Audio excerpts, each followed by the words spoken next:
Hi friends, అందరికీ నమస్కారం. అంజలి కథలకి స్వాగతం. విషకన్య జానపద నవల 19వ భాగం విందాం. ఓయి మూర్ఖుడా, ఆగు, అడుగు కదిపావంటే హతమైపోతావు అని వెనక నుంచి వినిపించిన స్త్రీ కంఠాన్ని ఆలకించిన కృష్ణశర్మకు మీది ప్రాణాలు మీదున ఎగిరిపోయాయి. ఆ నాగకన్య నుంచి తాను తప్పించుకు పారిపోవటము అసంభవమనుకున్నాడు. అయినా కొసప్రాణం ఉన్నంతవరకు పురుష ప్రయత్నం చేయవలసిందేననుకుని వెనుదిరిగి చూడనైనా చూడకుండా పరుగును చురుకు చేసి శక్తి కొద్దీ ముందుకు ఉరకటం మొదలుపెట్టాడు. నన్ను తప్పించుకొని ఎక్కడికి పోలేవు సుమా, నిలిస్తే నీకు క్షేమం, నిలవకపోతే ఇదిగో నా బాణానికి గురి అవుతావు, చస్తావు, పరిగెత్తావంటే బాణాన్ని వదులుతున్నా అని తరుముకొస్తున్న స్త్రీ నాగకన్యగాక ఇంకెవరూ కాదని ఊహించి ఆమె బాణాగ్నికి గురి కావటమో లేక ఇంకా తప్పించుకొని పారిపోవటమో నిర్ణయించుకోలేక తడబడుతూ ఏమైనా సరే ఆ దుర్మార్గురాలికి చిక్కకూడదన్న నిశ్చయంతో తన సర్వశక్తుల్ని ఏకం చేసుకుని పరిగెడుతున్నాడు.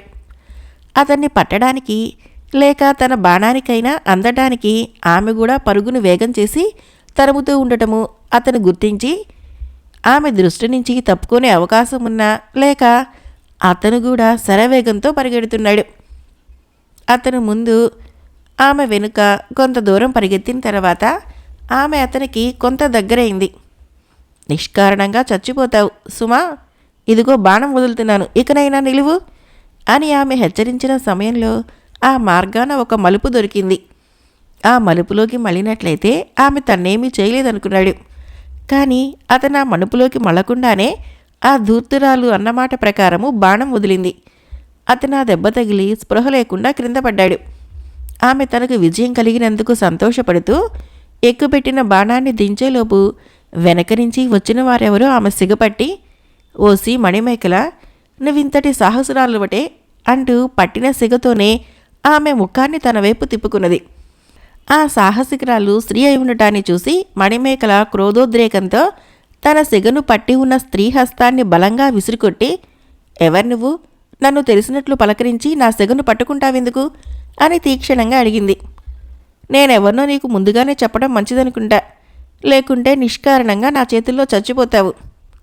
ఓహో, నువ్వంతటి ప్రతిభాశాలివా?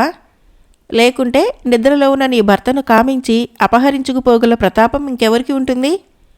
ఓసి, నా భర్తను అపహరించిన దుర్మార్గురాలివి ఆ నాగకన్యవు మదనరేఖవు నువ్వా? సరి, ఆడబోయిన తీర్థం ఎదురైంది. నీకోసము నాగలోకానికి రానై ఉంటే నువ్వే కనిపించావు. రావే, ఈ నిమిషంలో నేను నా కరవాలానికి ఎరగావిస్తాను అంటూ మణిమేకల తనకెదురైన నాగకన్య మదనరేఖే అని తెలియగానే తక్షణము విల్లమ్ములు భుజానికి అమర్చుకుంటూ వర నుంచి కత్తిని దూసి నాగకన్య పైన విసిరింది. మదనరేఖ ఏమరక తాను కూడా తన ఖడ్గాన్ని వర నుంచి లాగి మణిమేకలపై తిరగపడింది.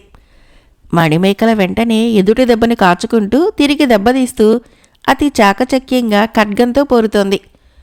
మదనరేఖ అణుమాత్రమైన జంకక ఎదుటి కత్తినెదుర్కొనే ఏకకాలంలో తిరిగి దెబ్బ విసురుతూ ముందుకు ఉరికింది.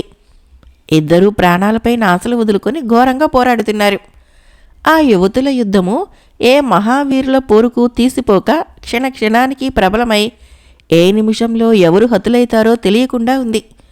చేతుల చలనం ఔపించడం లేదు. దగదగా మెరిసే కత్తుల ఉరిపిడి శబ్దము, గాలిలో వాటి కదలిక చూస్తుండగానే మరింక భయంకరమైంది ఆ పోరు. ఆరితేరిన ఏ యుద్ధవీరులైనా ఆ యువతుల పోరుకు తలడిల్లిపోతారు. ఒకరి గుండె రక్తాన్ని మరొకరు పీల్చడానికి హుంకరిస్తూ ముందుకు దుముగుతున్నారే కానీ ఒకరికి జంకు లేదు, అలసట లేదు. మేటి సౌందర్యవతులైన ఆ వీరవనితల శౌర్యము బలపరాక్రమాలని చూస్తున్న కొద్దీ ఒకరిపై ఒకరికి అసూయ ద్వేషము మరింత పెరుగుతున్నాయి.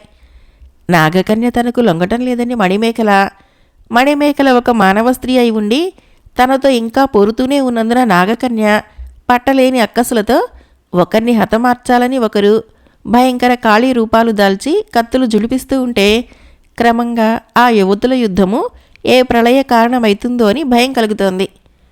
తనకెంతవరకు విజయం చేకూరినందుకు తన శత్రువు సామాన్యురాలు కాదని గ్రహించిన నాగకన్య తన సర్వశక్తుల్ని ఒకేసారి ఏకం చేసి రెట్టించిన పౌరుషంతో విసిరిన కత్తి సరిగ్గా మణిమేకల శిరస్సును ఖండించవలసినదై ఉంది. తరుణమును కనిపెట్టి మడిమేకల శిరస్సును కొంచెం క్రిందకి దించుకోవటం వలన గురి తప్పి వృధా అయింది.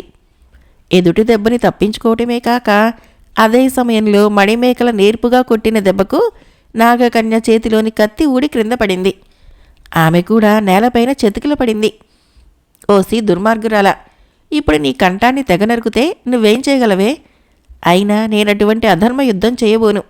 నిద్రలో ఉన్న నా పతిని అపహరించి అధర్మానికి ఒడిగొట్టిన నీచురాలివి నువ్వు కాని నేను కాదు. ఇప్పటికైనా బుద్ధి తెచ్చుకొని నా భర్తను నాకు సమర్పిస్తావా అని మణిమేకల అన్నదానికి నాగకన్య వెంటనే మరింత పౌరుషంతో తిరిగి కత్తినందుకొని లేచి నిలుచొని, నీకప్పుడే విజయం కలిగిందని మురిసిపోకు.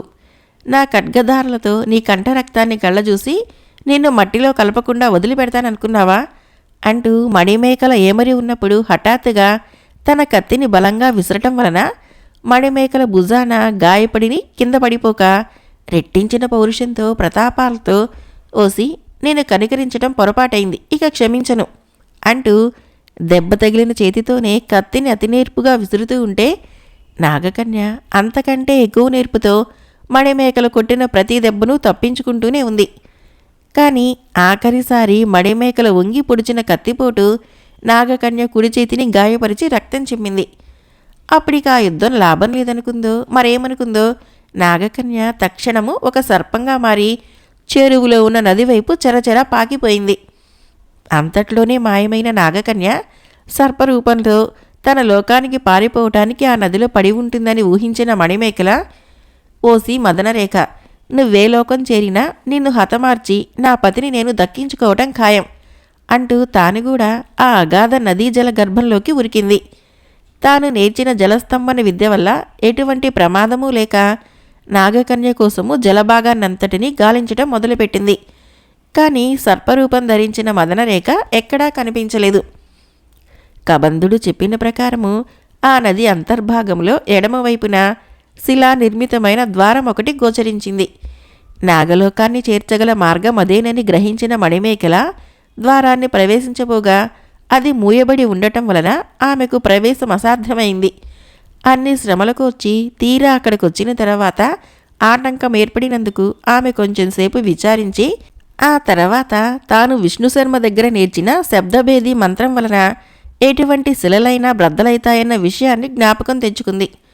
వెంటనే ఇష్టదైవాన్ని ప్రార్థించుకొని శబ్దభేది మంత్రాన్ని పఠించగా శిలా నిర్మితమైన ద్వారము బ్రద్దలు కావటము, ఆమెకు ప్రవేశం దొరకటము జరిగింది. లోపలికి ప్రవేశించి క్రమంగా ఆ బిలమార్గాన్నంతటినీ గడిచి నాగలోకాన్ని చేరింది. తమ భోగపుర సౌభాగ్య సంపదలను సైతం మించి ఉన్న నాగలోక సౌందర్యాన్ని తిలకించి అబ్బురపడింది. అపర స్వర్గలోకమనదగిన నాగలోక రమణీయతను ఆమె ఆశ్చర్యపడుతూ క్రమంగా ఒక సుందర మందిర ద్వారం దగ్గర నిలిచి, ఇదే ఆ నాగకన్య నివాసమై ఉండవచ్చు. నా పతిని ఆమె ఇక్కడనే దాచి ఉంటుంది. ఈసారి ఆమె కనిపించిన తక్షణము ఉపేక్ష చేయక నా కరవాలానికి ఎరకావిస్తాను అని తనలో అనుకుని నిర్భయంగా లోపలికి ప్రవేశించింది. కానీ అక్కడ నాగులు గాని ఇతరులు గాని ఎవరూ తన్ను వారించిన వారు లేకపోయినందువలన యథేచ్ఛగా అన్ని గదులు తిరిగి గాలించటం మొదలుపెట్టింది. తన పతి గాని నాగకన్య మదనరేఖ గాని ఎక్కడా కనిపించకపోవటం వలన తాను పొరపాటున వేరే మందిరానికి ఏదైనా ప్రవేశించి ఉండవచ్చుననుకుని తిరుగుముఖం పట్టనై ఉండగా ఒక గదిలో పురుష కంఠమేదో వినిపించింది. ఈశ్వరుడికి సహస్రనామార్చన జరిగిస్తున్న ఆ పురుషుడెవరా అని క్రమంగా దాపునకు పోయి తిలకించింది. అతడు వృద్ధ ఫణిరాజు. ఆనాడు శివరాత్రి కావటం వలన ఈశ్వరుని పూజాపీఠం దగ్గర సహస్రనామార్చన జరిగిస్తున్నాడు. మణిమేకలు అతన్ని చూసి, ఆహా, నాగలోకంలో ఇటువంటి పుణ్యపురుషులు కూడా ఉన్నారా? ఈ వృద్ధుడెవరో ఏకాగ్ర చిత్తుడై పరమేశ్వరునికి అర్చన జరుపుతున్నాడు. ఇతనికి నేనంతరాయం కలిగించకూడదు. ఇతని పూజా విధానం పూర్తి అయ్యే వరకు వేచి ఉండి ఆ తర్వాత పలకరిస్తాను. ఇతని వల్ల ఈ నాగలోక వివరాలు నా భర్త విషయము తెలియవచ్చు అని తనలో అనుకుని అతని పూజకు అంతరాయం కలిగించకుండా ప్రక్కకు తొలగి నిలుచొని వేచి ఉంది. కొంతసేపైన తర్వాత వృద్ధ ఫణిరాజు అర్చనా విధిని ముగించుకొని లేచి నిలుచున్న వెంటనే తన మందిరంలోకి ప్రవేశించిన నూతన స్త్రీని తిలకించి తెల్లబోయాడు. మణిమేకల అవకాశాన్ని జారవిడవక అతనికి నమస్కరించి కొంచెం దాపుగా పోయి నిలుచుంది. అమ్మా, మానవాంగనవై ఉండి మా నాగలోకానికి ఎలా వచ్చావు? ఇక్కడ నీకు గల పని ఏమిటి అని అతనడిగిన ప్రశ్నను బట్టి ఆ వృద్ధుడు కూడా నాగజాతి వాడేనని గ్రహించిన మణిమేకల కొంచెం భీతి చెంది, అయ్యా, దయాపూరితములై ఉన్న తమ మాటలు నాకు ఆశను కలిగిస్తున్నాయి. నాగలోక వాసులైన తమరు శివభక్తి పరాయణులు కావటం మరి ఒక విశేషం. అయినప్పటికీ కష్ట పరంపరలో మునిగి ఉన్న నేను తమరెవరో తెలియంది నా వివరాలు చెప్పలేను అంది. అవశ్యం తెలుసుకోవచ్చును. ఈ సర్వ నాగలోకానికి ఒకప్పుడు ప్రభువును నేనే. నాకు వృద్ధాప్యం ఆసన్నమైనందువలన నా కుమార్తె మదనరేఖను ఈ లోకానికి రాణిగా చేసి నేను ఈ విధంగా పరమేశ్వరుడి సేవలో పరమశాంతుడునై విశ్రాంతి తీసుకుంటున్నాను. నన్ను ఫణిరాజు అంటారు అని అతడు చెప్పిన మాటలు వినగానే మణిమేకల భయకంపితురాలై, తమరు మదనరేఖ తండ్రిగారా, సెలవిప్పించండి, వెళతాను అని వెళ్ళటానికి ఉద్యుక్తురాలు కాగా ఆమె భావాన్ని గమనించిన ఫణిరాజు, బిడ్డ, నన్ను తెలుసుకొని భయపడుతున్నట్లున్నావు. నాగలోకవాసినైనంత మాత్రంలో నేనొక దుర్మార్గుణ్ణని భావించకు. మదనరేఖకు తండ్రినై ఉన్నందువలన నేను కూడా పాపాత్ముడని తలవకు. నువ్వెవరు? ఈ లోకానికి ఎలా రాగలిగావు? నీ వివరాలన్నీ తెలుసుకుంటే నాకు చేతనైనంతవరకు ఉపకారం చేస్తాను, కానీ అపకారం చేయను. నా మాట నమ్మవచ్చును అని సాదరంగా చెప్పిన అతని మాటలను మణిమేకల నమ్మకుండా ఉండలేకపోయింది. ప్రభు, తమ చర్యలు తమ మాటల్ని రుజువు చేస్తూ ఉండటం వలన నేను తమ్మల్ని విశ్వసించి నా వివరాలు చెబుతున్నాను. నేను భోగపురాధీశ్వరుడి కుమార్తెను. నన్ను మణిమేకల అంటారు.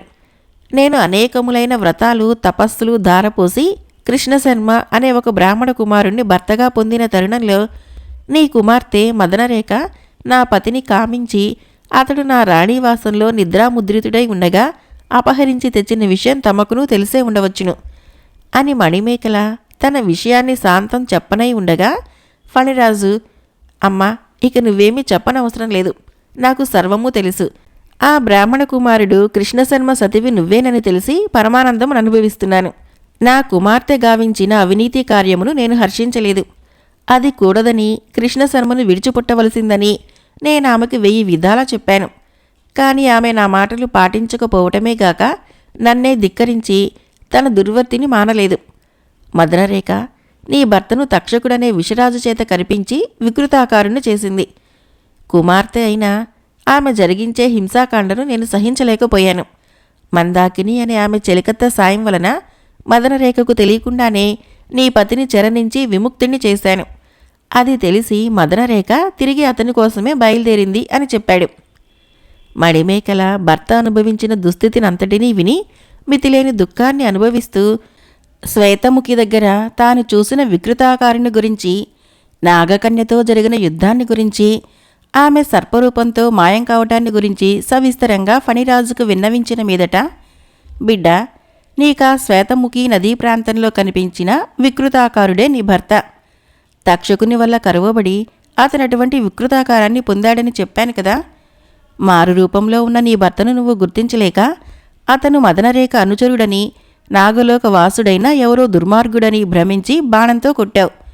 మదనరేఖ తిరిగి ఇక్కడకు రాకపోవటాన్ని బట్టి నీ భర్తను వెతకటానికే పోయి ఉంటుందని, అతన్ని తిరిగి తప్పక పట్టుకోగలదని ఊహించవచ్చు. అయితే నీ బాణానికి గురి అయిన నీ భర్త బ్రతికి ఉన్నాడా లేదా అన్న సంకోచం ఒక్కటే నన్నిప్పుడు బాధిస్తున్నది. నీ బాణం తగిలి గనక అతడు మరణించి ఉంటే, బిడ్డ, నీ ప్రియభర్తను నువ్వే చంపుకున్న దానివైతావు గదా అని ఫణిరాజు కూడా జరిగిన పొరపాటుకు కంటతడి పెట్టుకుంటే ఇక మణిమేకల దుస్థితి చెప్పనలవి లేదు. ఆమె చేతులతో ముఖాన్ని కప్పుకొని సంతత ధారాపాతంగా గుండె వ్రీలిపోయేటట్లు విలపిస్తూ, నా వంటి అభాగ్యురాలే ప్రపంచంలోనూ ఉండదు. నా భర్తను చేతులారా చంపుకున్న పాపాత్మురాల్ని నేనే అయినానా? ఆ నల్లటి వికృతాకారంలో మానవ రూపం లేదు. అతి భయంకరంగా కనిపించిన అతను నవమన్మథమూర్తి అయిన నా భర్త అనుకోవటానికేం అవకాశం ఉంది? అతడు తప్పకుండా నాగలోకవాసి ఏ దుండగీడో అయి ఉంటాడని భావించాను. అయినా అతన్ని చంపటానికి మొదట ఉద్యుక్తురాల్ని కాలేదు. అతని వల్ల నాగలోక వివరాలని, నా భర్త సమాచారాన్ని తెలుసుకుందామని యోచించాను. కానీ అతడు నన్ను చూసి పారిపోవటానికి ప్రయత్నించటం వలన బాణం వదలవలసి వచ్చింది. ఇంతకీ నేను మహాపాపిని అని నేలపై కూలబడింది. అమ్మ, గడిచిన దానికి విచారించి ప్రయోజనం లేదు. అతనైనా నిన్ను పూర్తిగా చూచి ఉంటే పరిగెత్తకపోను. మదనరేఖో లేదా ఆమె చెలికత్తెలెవరో తనని తరుముతున్నారని భ్రమపడటం వలన అతను ప్రాణభీతితో పరిగెత్తి ఉంటాడు. ఓ నాగరాజా, ఇక నా గతి ఏమిటి? కురూపుడైనా సరే, వికలాంగుడైనా సరే నా పతి సజీవుడై ఉంటాడా? తిరిగి నా కళ్ళబడతాడా? నువ్వు వదిలిన బాణం బలంపైన కదా అతడు చావు బ్రతుకులు ఆధారపడి ఉండేది. నేను వదిలిన బాణము ప్రాణాపాయకరమైనది కాదు. అది ఒక సామాన్యమైన బాణమే. అతడు పరుగునాపి అతనితో మాట్లాడాలన్నదే నా ఉద్దేశం. కానీ నాగలోక వాసుడనుకున్నప్పటికీ అతన్ని చంపటం నా ఉద్దేశం కాదు. అప్పటికి అతను సజీవుడే ఎందుకుండడు? అతని పరిస్థితి ఏమైంది తెలుసుకోవటానికైనా అవకాశం లేకుండా బాణం వదలటమే తడవుగా మదనరేఖ నా వెనకపాటున వచ్చి ఖడ్గ యుద్ధంతో నన్ను ఎదిరించింది. ఇప్పుడు నేను తిరిగి వెళ్ళి వెంటనే వెనక్కు మరలి నా పతిని అన్వేషించుకొని అతని స్థితిని తెలుసుకుందునా? మంచిది, అలాగే చెయ్యి. కానీ మార్గంలో నీకు అనేకములైన ప్రమాదాలు రావచ్చు. నా కుమార్తె మదనరేఖ సైతము నీకెదురై నీకు ప్రాణాపాయాన్ని తలపెట్టవచ్చును. అందుకు నీ ప్రాణరక్షగా నేనిచ్చిన దానిని దగ్గర ఉంచుకో అని చెప్పి దయామయుడైన ఫణిరాజు తానంతవరకు అర్చించిన ఈశ్వర పీఠం నుంచి ఒక బిల్వపత్రాన్ని తీసి మణిమేకలకు అందిస్తూ, అమ్మా, ఈ బిల్వపత్రాన్ని నీ దగ్గర ఉంచుకుంటే ఇది ప్రాణహాని రాకుండా కాపాడగలదు. ఇదే నేను చేయగల ఉపకారం. ఆ పైన నీ అదృష్టం ఎలా ఉంటే అలా జరుగుతుంది అని చెప్పాడు. మణిమేకల అతనిచ్చిన బిల్వపత్రాన్ని కళ్ళకద్దుకొని భద్రపరుచుకొని, ప్రభు, తమరి కొత్త లోకంలో నాకు పితృ సమానులై ఆదరించారు. తమరి దయాగుణానికి నా కృతజ్ఞత, పోయిరానా అని ఆమె కదలబోతూ ఉండగా మందాకిని వడివడిగా ఆ తావుకు పరిగెత్తుకుంటూ వచ్చి ఫణిరాజుకేదో చెప్పబోయి వెంటనే అక్కడున్న మణిమేకలను చూసి శంకించింది. ఆ విషయాన్ని గమనించిన ఫణిరాజు, పర్వాలేదు, నువ్వు చెప్పదలిచింది చెప్పు అన్నాడు. అతను హెచ్చరించిన మీదట మందాకిని ఇలా అంది, ప్రభు, మన శ్రమ అంతా వృధా అయింది. దేవి ఆ బ్రాహ్మణ యువకుణ్ణి తిరిగి బంధించి తెచ్చింది. అతడు సజీవుడై ఉన్నాడు గదా అని ఫణిరాజు ఆదుర్దాగా అడిగిన దానికి, ఆహా, సజీవుడై మామూలు వికృతాకారంలోనే ఉన్నాడు. మదనరేఖ అతనికి యథాప్రకారము కాలసర్పాల్ని కాపుంచింది అని మందాకిని బదులు చెప్పింది. మణిమేకల హృదయము, ఫణిరాజు హృదయము ఆ మాట విన్న తర్వాత కొంత శాంతించాయి. అప్పుడు ఫణిరాజు మందాకిని గురించి మణిమేకలకు, మణిమేకలను గురించి మందాకినికి వివరించి చెప్పి ఆ ఇరువురుకు మైత్రి కలిగించాడు. కానీ ముందు కర్తవ్యమే ఎవరికీ బోధపడలేదు. అదృష్టవశాత్తు సజీవుడైన తన భర్తను నాగకన్య తిరిగి బంధించి తెచ్చి చెరయందు ఉంచిన విషయాన్ని తెలియగానే మణిమేకల శరీరంలోని రక్తము ఆవేశంతో ఉడికెత్తి పొంగింది. పతిని కళ్ళారా ఒకసారి చూసుకోకుండా ఆమె ఉండలేకపోయింది. ఒకసారి తనతో పోట్లాడిన మదనరేఖ తన్నేం చేయగలదన్న ధీమాతోనూ, భర్తను కలుసుకోవాలన్న ఆరాటంతోనూ, మదనరేఖపై ఉండే అహంకారంతోనూ, తన్ను తానే మరిచిన ఉద్రేకంతో హఠాత్తుగా ఆ తావును వదిలి పరిగెడుతూ ఉంటే ఆమె స్థితిని అర్థం చేసుకున్న ఫణిరాజు, ఇప్పుడు ఆమె ఆవేశం వల్ల ఉన్మత్తురాలై ఉంది. త్వరగా నువ్వామెను అనుసరించు. మదనరేఖ వల్ల ఆ పూజ దంపతులకు ఎటువంటి హాని రాకుండా ప్రయత్నం చెయ్యి. అదను చిక్కే వరకు ఆమెను ఆవేశపడవద్దని చెప్పు. త్వరపడు, ఇప్పటికే ఆమె చాలా దూరం పోయింది అని మందాకిని హెచ్చరించి ఆమెను మణిమేకల వెంట పంపాడు. కనిపించిన మందిరాలన్నీ గాలించుకుంటూ మణిమేకల ఊరకల మీద పరుగుల మీద అప్పటికే కృష్ణశర్మ ఉంచబడిన మందిర సమీపానికి పోయి చేరింది. మందాకిని ఆమెను లోపలికి పోనీయకుండా వారించి, అమ్మా, ఉద్రేకం వల్ల పనులు సానుకూల పడవు సరికదా, మీదు మిక్కిలి హాని కూడా సంభవించవచ్చు. కనుక నువ్వు కొంచెం ఓపిక పట్టి అదను కోసం వేచి ఉండవలసిందని ఫణిరాజులం గారు నీతో చెప్పమన్నారు. అనగా మణిమేకల కొంచెం ఆగి, ఈ మందిరంలోనేనా నా భర్త ఉంచబడింది? లోపల మాటలు వినిపిస్తున్నాయి అన్నది. అవును, ఇప్పుడు మదనరేఖ కూడా ఈ లోపలనే ఉంది. నీ భర్తతో ప్రస్తావిస్తూ ఉండుంటుంది. ఆమె కళ్ళబడకుండా చాటు నుంచి విందాము అంటూ మందాకిని మణిమేకల చేయి పట్టుకొని ఆ చెరువులోనే ఉన్న ఒక చాటు స్థలానికి తీసుకుని పోయి నిలిపి తాను కూడా ఆమెతోనే ఉంది. ఇద్దరూ లోపల జరుగుతున్న సంభాషణను బహుజాగ్రత్తగా వింటున్నారు. ఓయి పిచ్చి బ్రాహ్మణుడా, నా శక్తి ప్రతాపాలు నీకిప్పటికైనా అర్థమైనాయా? ఏనాడు నువ్వు నా మణిమేకల రాణివాసంలో నిద్రపోతున్న నన్ను పాన్పు సహితంగా అపహరించి తెచ్చావో ఆనాడే నీ శక్తి ప్రతాపాలు అర్థం చేసుకున్నాను. కానీ నన్ను ఈ విధంగా హింసలు పెట్టినందువలన అవినీతి పాలు చేయటం అసంభవం. హింసలు పెట్టగా మరేం చేయాలి? పాదాల మీద పడి బ్రతిమలాడాను, ప్రార్థించాను, భయపెట్టాను. నా సర్వరాజ్య సంపదలు నీవని మాట ఇచ్చాను. నువ్వు దేనికి లొంగనప్పుడు మిగిలిందొక్క హింసాకాండ మాత్రమే. నన్ను మోసగించి నా లోకంలోంచి నీవెక్కడికి పోయినా నిమిషంలో తిరిగి తీసుకొస్తానని తెలుసుకున్నావు కాబట్టి ఇంకెప్పుడు అటువంటి పని చెయ్యకు. నీకింకా మనసు కరగలేదా? నీపై అనురాగం లేని పురుషుణ్ణి ఈ విధంగా నిర్బంధం చేయటం ధర్మమేనా? నా కోరిక తీరటమే నాకు కావాలి గాని ధర్మాధర్మాలతో గాని న్యాయాలతో గాని నాకు నిమిత్తం లేదు. అంతేనా? నీ లోకంలో మంచి చెడ్డల వ్యత్యాసము, పాపపుణ్యాల తారతమ్యమూ లేవా? నీలో కనికరం అన్నది మచ్చుకైనా కనిపించదా?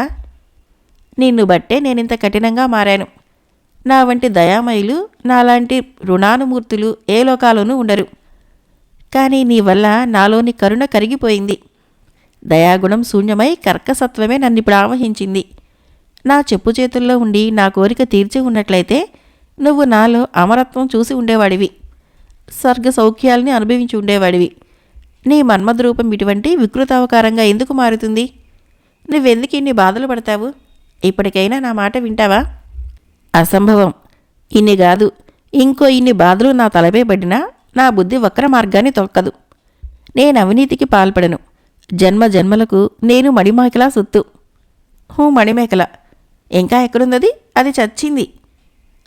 చనిపోయిందా అంటూ కృష్ణశర్మ పిడుగులాంటి ఆ దుర్వార్త వినగానే భరించలేని దుఃఖంతో క్రిందపడి మూర్ఛిల్లాడు. తాను బ్రతికి ఉండగానే అటువంటి దుష్ప్రచారం చేస్తున్న మదనరేఖ దుర్మార్గాన్ని తెలుసుకొని మణిమేకల సహించలేకపోయింది. ఆమె రక్తనాళాలు ఉద్రేకంతో పొంగాయి. ఆవేశాన్ని ఆపుకోలేక వరనించి కత్తిని దూసి, ఓసి పాపి, నేను చావలేదు. నిన్ను చంపిన తర్వాత గాని నేను చావను. నాతో యుద్ధం చేసి నాతో ఓడి సిగ్గులేని దానివై నేను చచ్చాననటం ఎంత సాహసమే! ఇదిగో నేనిక్కడే ఉన్నాను. ఇప్పుడెవరు చస్తారో చూడు అంటూ లోపలికి ఉరకబోతూ ఉండగా మందాకిని ఆమెను పట్టుకుని వారించి, అమ్మా, ఆవేశపడకు. ఇది నాగలోకంలోని ప్రత్యేక మందిరం. ఇందు సర్వ సర్పశక్తులు ప్రతిష్ఠించబడి ఉన్నాయి. ఈ మందిరంలో మదనరేఖను ఎవరూ జయించలేరు. కనుక ఆవేశపడకుండా అదను కోసం కనిపెట్టి ఉండు అని ఆ మందిరం రహస్య విషయాన్ని తెలిపి శాంతపరిచింది. విషకన్య జానపద నవల 19వ భాగం సమాప్తం. ఫ్రెండ్స్, నా కథలు నచ్చినట్లయితే మన ఛానల్ని తప్పకుండా సబ్స్క్రైబ్ చేయండి, లైక్ చేయండి, షేర్ చేయండి, కామెంట్ చేయండి. Thank you.